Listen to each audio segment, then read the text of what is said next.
Hey guys, so I am going to be teaching on grief when for grandparents parenting grandchildren. So I know you're thinking it's kind of a weird topic, especially you'd probably think like I'd be doing parenting or something like that. But looking through the research and the literature, I found that a lot of times parents, grandparents will feel kind of this oxymoron of emotions where they're happy to have their grandchild and it's good, but then there's also a lot of sadness and maybe even depression associated with this and less marital satisfaction. So I think it's really important to kind of touch on what kind of loss they're experiencing, how this is making them feel, and how that's affecting relationships, and then how they can kind of work through that grief in a productive and positive way. And so the first thing I would talk about is the different losses experienced by grandparents who are raising their grandchildren. And so I'd probably ask before I just started going into them, or I might go into them and then ask like if they had any more. But the first type of loss that they will experience is the loss of a son or a daughter, or the parent of the child that they're raising. And so the four biggest ones, particularly in Oklahoma, are because of drug abuse, because of child abuse or neglect, because of teen pregnancy, and because of incarceration. And so, all those losses are actually very ambiguous. So it's not something that is easily acknowledged as loss, and so it can make it really hard for people to acknowledge it as loss, but it is loss. And other ways that they might get that child and start raising them, it could be through divorce, disability, or death. And so those are just some ways that they could experience loss as well. And those are, it's complicated to kind of rationalize that as loss, but it is. Another way that they can experience loss is by their loss of the grandparent role. And so now they've kind of transitioned from being a grandparent to this child. Maybe that means for them being really fun and, doing dessert for dinner, because that's what grandparents do. That's what my mom does anyway for her grandchildren. And you get to take them out and go to the zoo and do fun experiences with them. And now you've kind of transitioned into the parent, that has routines, and you're worried about education, and you're worried about their health, and there's so many worries that are that embody parenting, and that is now placed on the grandparent. And so they may not be used to that, and they may have had a lot of expectations of what it would be like to be a grandparent. And so that is another way that they can experience loss. And then their social life. So maybe they were planning on going on vacations and just being involved in clubs, maybe going out and volunteering more, whatever they wanted to do, even just retirement in general, just not having any work to do. They may feel like they aren't able to do the things that they want to do now because they have a child to take care of.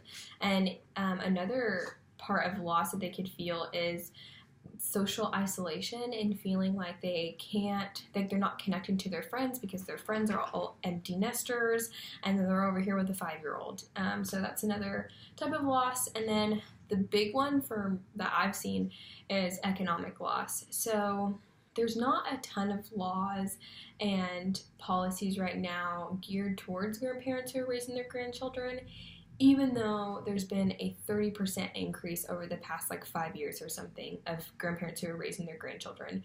And this is it's really a global issue. It's not even just in the US. And so there's been this increase and this need for it, but there really hasn't been a lot of laws that are supporting them. And so because of that, a lot of them are having to use their own retirement funds in order to support their child. They're having to go back to work in order to support the child. And sometimes, they're able to use things like food stamps and stuff like that in order to get those extra resources. And so just the economic loss is huge in this, and just finding that kind of economic support, I guess. So feelings, I would next go and transition into how they feel about these losses and the feelings associated with them. And I think it's important to work through those feelings, because those feelings are ultimately going to affect your relationships with the people around you. And so I'll go quickly through them, but in the real class, I'd probably ask them, what are some feelings that you feel? Like maybe have them take a minute just to write down some certain feelings and why they feel that way, or something. It'd be something like that. So some feelings they may feel are anger and frustration. This could be towards the parent. This could be towards the situation and the event that happened that led to them raising their grandchildren. They could be feeling resentment towards the individual again, or even resentment towards the child and just not wanting to take care of them. Resentment towards their spouse and feeling like they're not doing enough. Just what are these feelings that are going through them? And then some other feelings include guilt. So maybe feeling like this is their fault, like they should have done more. Another feeling could be anxiety. So anxiety about the child, like are they, like you're more worried about their education and their health, and are they getting what they need? Or am I doing what I need to do? Like what's going to happen to this kid? Are they going to, end up like their parents too? Like what's going to happen?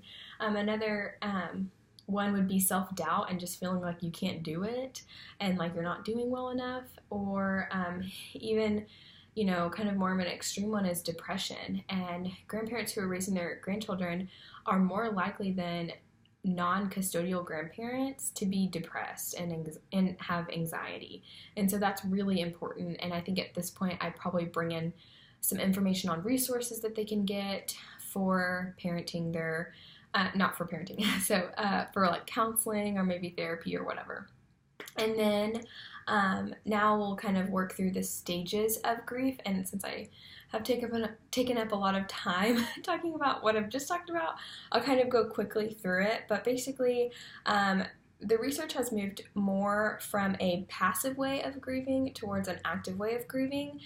It's actually really interesting. So there are these tasks that you can actively do as you're grieving the loss of somebody, and that's going to really help you not get over, but like get through it and process the loss a lot more effectively. And so the first part of this is accepting the loss. So, basically just saying like, okay, this is a reality in my life. Like I'm going to embody this loss. Like this is really happening. Yeah, it's happening. And then the second one would be to process the pain. So basically what we just did is, acknowledging the feelings that you have towards the loss and working through those feelings. Like, okay, I feel angry today, and that is rubbing off on my spouse. That's rubbing off on the child. Like, why am I feeling angry? Maybe I'm feeling anxious. Is it because of this loss? Is it because of the situation? What's going on? So just working through those feelings.